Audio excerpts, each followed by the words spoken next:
Bom dia a todos. Bom dia.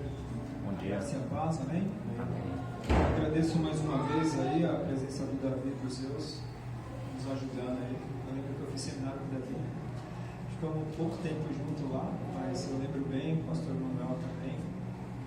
Que Deus possa abençoar.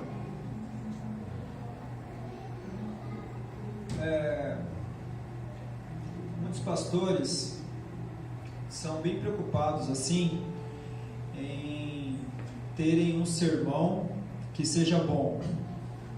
Eu também já tive essa preocupação, mas depois eu descobri que esse negócio de um pastor, de um pregador querer ter um sermão que seja bom serve só para o nosso ego mesmo, só para a nossa vaidade.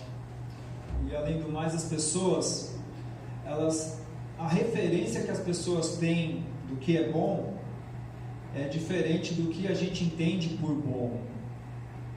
A referência que as pessoas têm do que é bom, muitas vezes, é diferente do que a gente entende que é bom.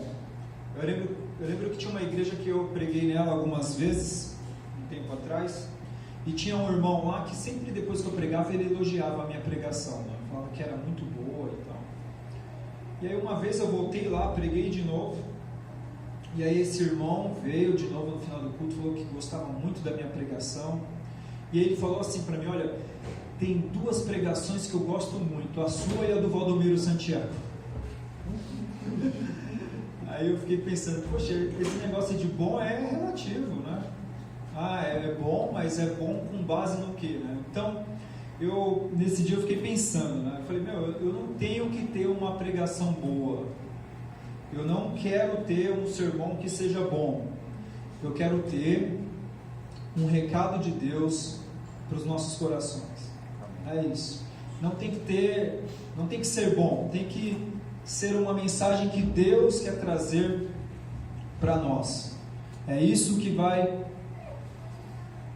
fazer a diferença.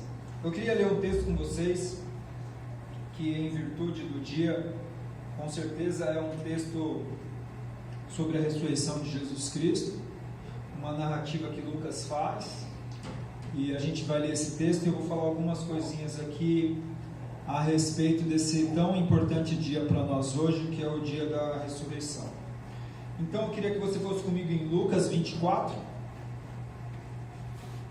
Lucas capítulo 24, versículo de número 1 ao 6.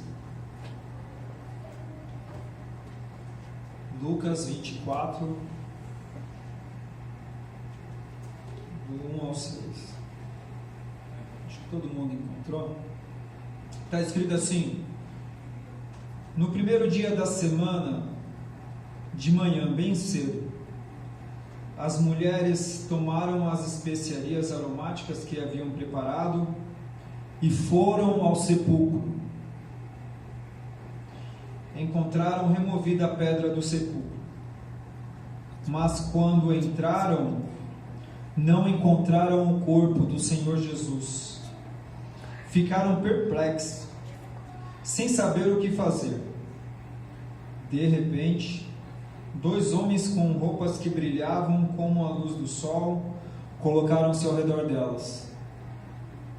Amedrontadas, as mulheres baixaram o rosto para o chão, e os homens lhe disseram: por que vocês estão procurando entre os mortos aquele que vive?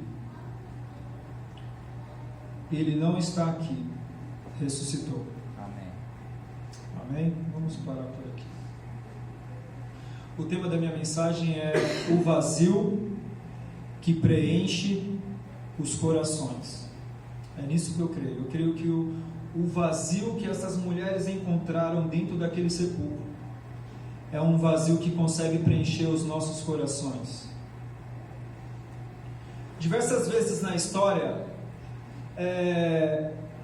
a gente teve um movimento filosófico, um movimento ateísta, que tentava provar que Deus estava morto, e isso continua acontecendo até hoje.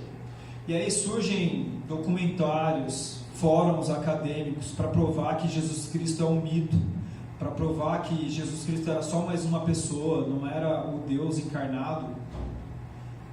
Manchetes de revista a gente vê, até hoje surge muito isso. E uma dessas ondas ateístas filosóficas aí, uma repórter quis fazer uma entrevista com Billy Graham sobre se Jesus Cristo era mesmo um mito, se Jesus nunca ressuscitou, se Deus estava morto mesmo como Nietzsche tinha dito no passado. E aí conta a história que essa repórter ela chega na frente da casa do Billy Graham bem cedo, esperando ele sair de casa para perguntar para ele sobre o que ele achava sobre tudo isso que estavam dizendo, que Deus estava morto. E aí logo pela manhã, quando a porta da casa de Billy Graham abre e ele sai para fora, a mulher coloca o microfone na cara dele e pergunta para ele: Billy Graham, as manchetes de revista e o que mais está dizendo é que Deus está morto, o que você tem a dizer? Naquele exato momento. E a primeira coisa que veio na cabeça de Billy Graham foi o seguinte, ele disse: Deus não está morto, eu acabei de falar com ele. É isso que diz esse texto que nós lemos, que Jesus Cristo não está morto, o sepulcro está vazio. Amém? Deus não está morto, eu acabei de falar com ele. Como leu o versículo que Renato leu aqui, 1 Coríntios 15, é isso? Se Cristo não ressuscitou, é em vão a nossa fé, a nossa pregação, tudo que fazemos. Se Cristo não ressuscitou, Billy Graham naquela manhã tinha orado para um Deus que não existe. Mas porque Cristo ressuscitou, nós estamos aqui. O cerne do Evangelho, gente, assim, o principal do Evangelho, o Everest no Himalaia, né, que é a principal montanha, o cerne do Evangelho é que Cristo está vivo. Jesus não se trata de um Deus da mitologia grega ou de um Deus de outras religiões.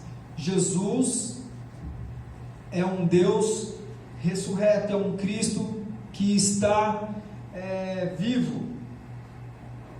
Então a gente, quando olha para a história da humanidade, diversos homens encerraram a sua história num túmulo. Reis, monarcas, encerraram a sua história em um sepulcro. Agora, o sepulcro não coloca um ponto final na história de Jesus. Eu gosto bastante de biografias de pessoas, mas eu queria ler até a biografia da Marina Silva, mas eu me recusei a ler por enquanto. Eu não gosto de ler nenhuma biografia de pessoas vivas, porque a gente não sabe como vai ser. Por exemplo, a biografia de Lula de 5 anos atrás é totalmente diferente de uma biografia se alguém fizesse dele hoje. Então a gente não sabe como vai ser. E se tratando de Jesus Cristo, nós nunca vamos ler uma biografia do Cristo, porque qual biógrafo iria conseguir escrever uma história que não tem começo e que nunca terá fim? Porque a história de Jesus não se encerra no sepulcro. Ele é o alfa e o ômega, ele é o início e o fim. Não se encerra a história de Jesus. Aquele sepulcro estava vazio. De fato, há 2000 anos atrás, numa sexta-feira, como nós conhecemos a história, por volta das 3 horas da tarde, que o evangelista Marcos chama de hora nona, houve um bramido na colina, que dizia: Eloi, Eloi, lama sabachthani. E aí Jesus Cristo morre. Mas no domingo, ao raiar do dia, nós lemos a narrativa aqui de Lucas. Numa manhã de domingo, no início da manhã, no nascer do sol, essas mulheres, elas estão indo para o sepulcro. Por quê? Porque Jesus Cristo morre numa sexta-feira, e ele já morre às 3 da tarde, um pouquinho, mais algumas horas, talvez mais 3 horas não ia ser mais sexta, iria ser sábado. E sábado nenhum judeu pode fazer nada, então não deu tempo de fazer com o corpo de Jesus sequer o que fazia com o corpo de outras pessoas que morriam, que era passar as especiarias, embalsamar o corpo de Jesus. Não dá tempo de nada disso. José de Arimateia, Nicodemos, eles correm aceleradamente para conseguir um lugar para sepultar Jesus. Eles pedem para que o corpo de Jesus Cristo seja tirado da cruz, e isso é raro, nenhum corpo saía da cruz, por isso que se chama Monte Calvário, Monte Caveira, havia ossadas de pessoas ali. Eles conseguem fazer isso numa velocidade absurda, mas não dá tempo das mulheres prepararem o corpo de Jesus, e então eles colocam Jesus dentro do sepulcro, selam com uma pedra enorme, e as mulheres ficam ali sem conseguir terminar de dar um sepultamento para Cristo que fosse um sepultamento de honra. Elas voltam para casa e elas voltam pensando o seguinte: olha, amanhã ainda nós não podemos fazer nada, mas no domingo, o que vocês acham de nós duas pegarmos essas especiarias e irmos lá e fazermos com o corpo do nosso mestre como fazem com os corpos de outras pessoas? Se outras pessoas que morreram mereciam esse sepultamento, quanto mais ele. E elas têm esse plano. E aí elas acordam no domingo com uma preocupação enorme. Elas sabem que o sepulcro foi fechado com uma pedra muito pesada, e no caminho da casa delas até o sepulcro, elas estão conversando o seguinte, diz a narrativa dos evangelhos: olha, nós vamos chegar lá, mas quem vai remover a pedra? Nós vamos chegar lá, mas a pedra vai estar fechando o sepulcro, é de manhã, como que nós vamos ter acesso ao corpo de Cristo? Isso é ansiedade, uma preocupação com algo que vai acontecer no futuro. Elas estão preocupadas sobre quem vai remover a pedra, mas quando elas chegam lá, a pedra estava removida. E o recado de Deus que eu tenho para nós essa manhã: será que muitas das nossas preocupações, muitas das nossas ansiedades com o domingo, com o futuro, será que nós precisamos mesmo perder o sono por isso? Será que a pedra também não pode estar removida nesse dia?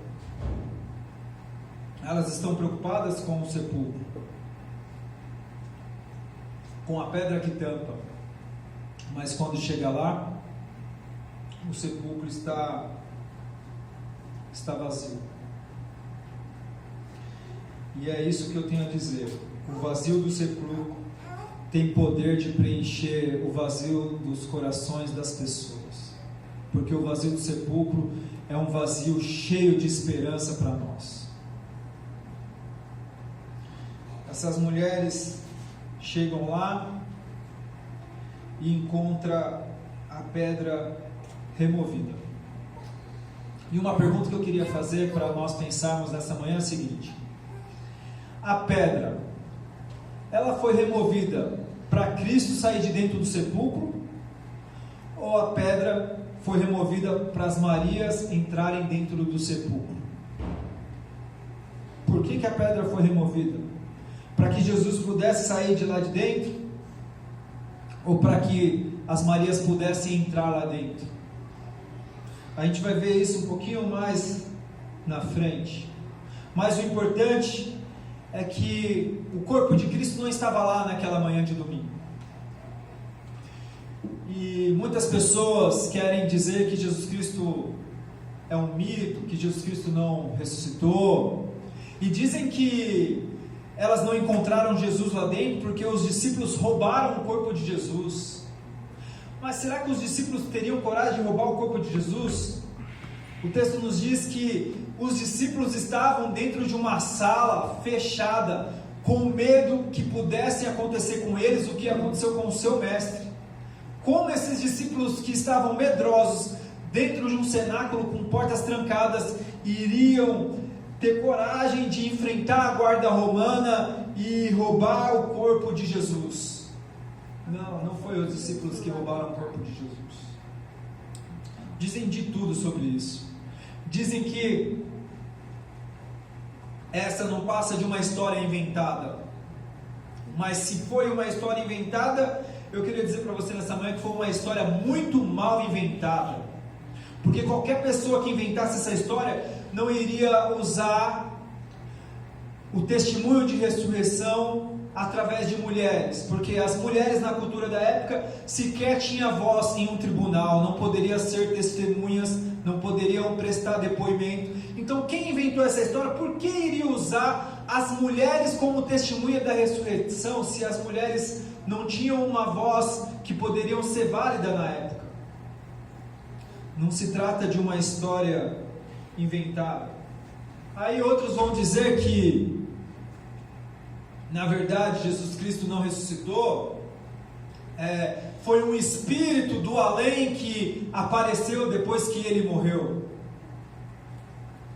Mas ele entra no cenáculo naquele dia, numa outra oportunidade, e ele encontra Tomé, e ele fala para Tomé: Tomé, põe o dedo aqui no lugar da lança, na cicatriz. Caravaggio, um pintor, ele pinta esse quadro, talvez você deve se lembrar de Tomé com um dedo assim, ó, na cicatriz. Se é um espírito do além, que espírito é esse que se materializa? Se é um espírito do além, que espírito é esse que vai na praia e faz uma refeição com os discípulos? Então dizem de tudo para tentar fazer com que Cristo não seja o Jesus ressurreto, mas nós sabemos que é. Eu cheguei ao ponto de ouvir uma vez que uma heresia que dizia que na verdade não foi Jesus Cristo que morreu na cruz, foi o irmão gêmeo dele. Então dizem de tudo. Dizem, os muçulmanos mesmo têm uma doutrina que diz que quem morreu na cruz não foi o Cristo, foi o Simão de Cirene que ajudou ele a carregar a cruz. Outros dizem que o que houve na cruz não foi uma morte, foi um desmaio. Mas nós sabemos que não é verdade. Jesus Cristo morreu mesmo naquela cruz. Foram soldados lá testificarem a morte dele, e sequer tiveram que quebrar as suas pernas para ter uma morte mais rápida. O pecado de toda a humanidade derrotou Jesus na cruz em aproximadamente 6 horas. E isso é interessante porque a morte da cruz não era para ser uma morte letal, uma morte rápida, uma morte súbita, não era para provocar uma morte letal. A morte da cruz era para fazer o crucificado morrer lentamente.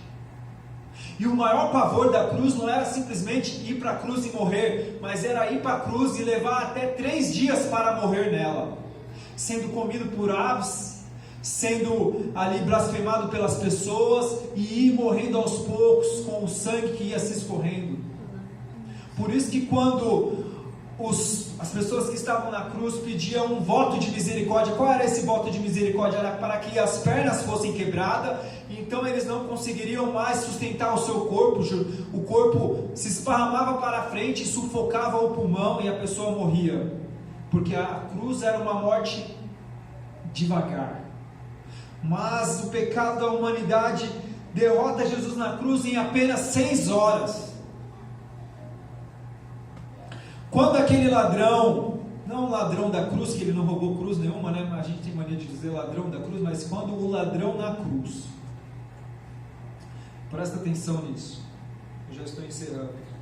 Quando ele diz para Jesus Cristo assim: Jesus, lembra-te de mim quando entrares no teu reino. Ele estava pedindo para Jesus lhe garantir a vida eterna, mas Jesus não somente lhe garante a vida eterna, Jesus lhe dá muito mais. E é assim com nós. Jesus Cristo não somente nos garante a vida eterna, mas Ele nos dá aqui vida em abundância.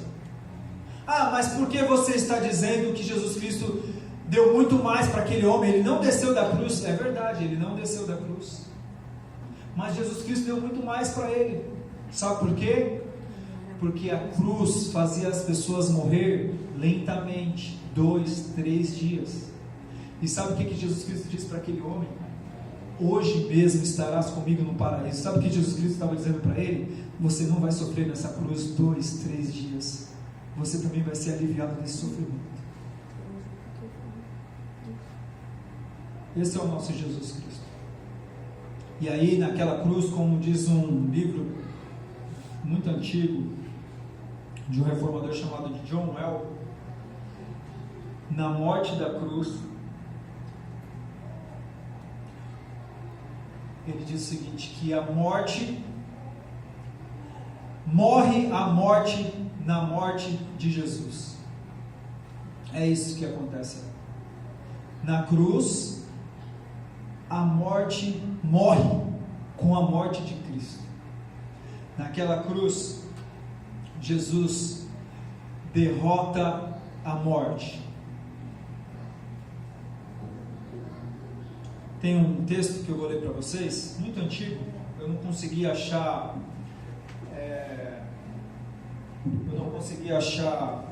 a fonte dele. É anônimo já, não se sabe quem escreveu,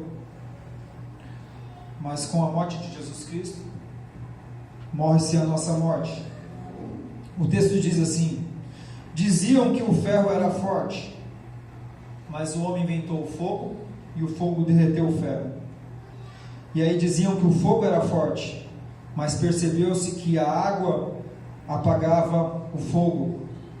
Então diziam que a água era o mais forte, mas o vento vinha e espalhava a água das nuvens. E aí se dizia que o vento era o mais forte, mas aí vinha a montanha e impedia que o vento a transpassasse.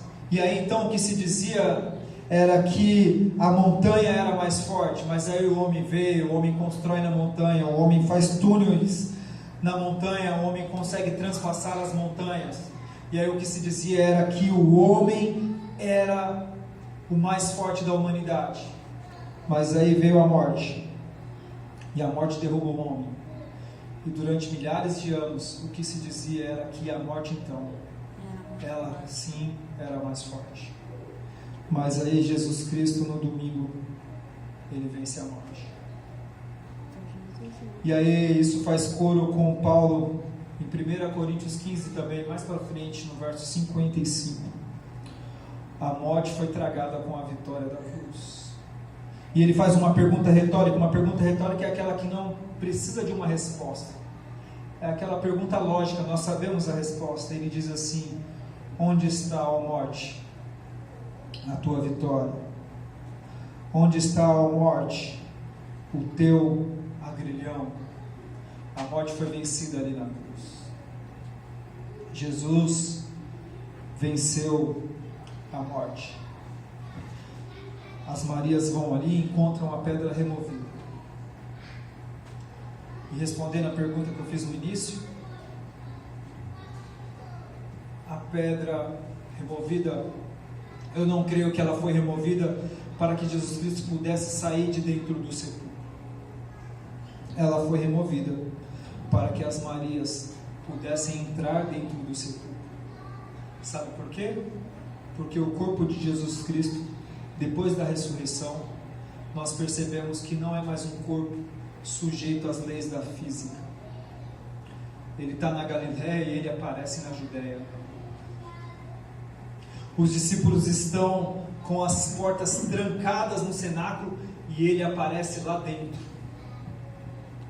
Ou seja, a pedra do sepulcro não pôde detê-lo dentro, e as portas do cenáculo também não pôde detê-lo fora. Ele aparece e desaparece. Ele tem um corpo glorificado. Ele não mais está sujeito à lei da natureza. Os cientistas dizem que para as dimensões do universo, de uma ponta até a outra ponta, se alguém quisesse percorrer toda a dimensão do universo, levaria-se 92 bilhões de anos na velocidade da luz. Quanto tempo será que Jesus Cristo levou para chegar no céu? Se ele fosse ao céu na velocidade da luz, considerando essa ideia aqui, ele ainda estaria ali na esquina. Mas o corpo dele não está mais sujeito às leis da natureza. Ele é assunto aos céus e ele aparece no céu. Quando ele aparece no céu? A gente vê isso em Atos, na morte de Estevão. Quando ele está sendo apedrejado, ele diz que tem uma visão do céu e ele vê Jesus Cristo lá. Pouco tempo depois da morte de Jesus, ele vê Jesus Cristo lá no céu. O sepulcro está vazio.